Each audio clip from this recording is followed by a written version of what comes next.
ইউরোপের দেশ ইতালির নাম শুনলে পিৎজা, পাস্তার মতো খাবারের নামগুলো মাথায় আসে অনেকেরই। পিৎজা এবং পাস্তার জন্য বেশ প্রসিদ্ধ ভূমধ্যসাগরের তীরবর্তী দেশটি। কিন্তু অনেকেই হয়তো জানেন না, শুধু পিৎজা পাস্তা নয়, আইসক্রিমের প্রতি ইতালিয়ানদের দুর্বলতাও কিন্তু কম নয়।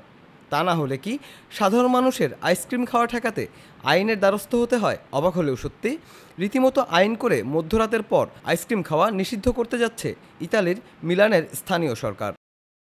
ইতালির সংস্কৃতির অংশ হয়ে আছে আইসক্রিম। সেখানে অনেকেই গভীর রাতে আইসক্রিম খেয়ে থাকেন। প্রস্তাবিত নতুন আইনের অধীনে মধ্যরাতের পর আইসক্রিম খাওয়াকে অপরাধ হিসেবে গণ্য করা হবে। সেই লক্ষ্যে একটি আইন প্রণয়নের প্রস্তাব করা হয়েছে। মিলানের স্থানীয় সরকারের দাবি, বাসিন্দাদের প্রশান্তির স্বার্থে এই উদ্যোগ নেয়ার কথা ভাবছেন তারা।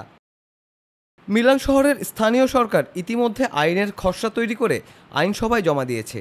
যদি প্রস্তাবিত আইনটি পাশ হয়ে যায়, তাহলে আগামী মাস থেকে মধ্যরাতের পর আইসক্রিম খাওয়া নিষিদ্ধ হয়ে যেতে পারে। মিলানের 12টি এলাকায় আইনটি কার্যকর হবে। এই আইনের অধীনে মধ্যরাতের পর পিৎজা, পানীয় সহ সব ধরনের খাবার বাড়িতে সরবরাহ করা নিষিদ্ধ হয়ে যাবে। শহরের সড়কে রাতের বেলা যাতে হইচই না হয় এবং বাসিন্দারা প্রশান্তিতে থাকতে পারেন, সেটি এই আইনের মূল লক্ষ্য। মিলানের ডেপুটি মেয়র মার্কো গ্র্যানেলি বলেন, সামাজিকতা ও বিনোদনের মধ্যে ভারসাম্য রক্ষা এবং বাসিন্দাদের শান্তি ও প্রশান্তির কথা বিবেচনায় নিয়ে এই আইনের প্রস্তাব করা হয়েছে।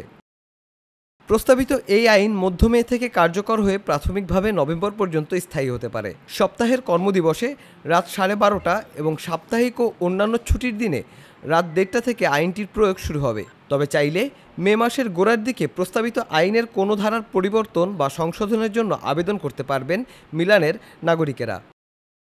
মধ্যরাতে আইসক্রিম খাওয়া বন্ধে এর আগেও মিলানের স্থানীয় সরকার আইন পাশ করার উদ্যোগ নিয়েছিল। 2013 সালে তৎকালীন মেয়র জুলিয়ানো পিসাপিয়া মধ্যরাতের পর আইসক্রিম নিষিদ্ধ করার চেষ্টা করেছিলেন। তবে তুমুল সমালোচনার মুখে তিনি পিছু হটতে বাধ্য হন। এবার মিলানবাসীর ভাগ্যে কী ঘটবে সেটি জানতে অপেক্ষা অল্প কিছুদিনের। Desk report, timeline Bangla.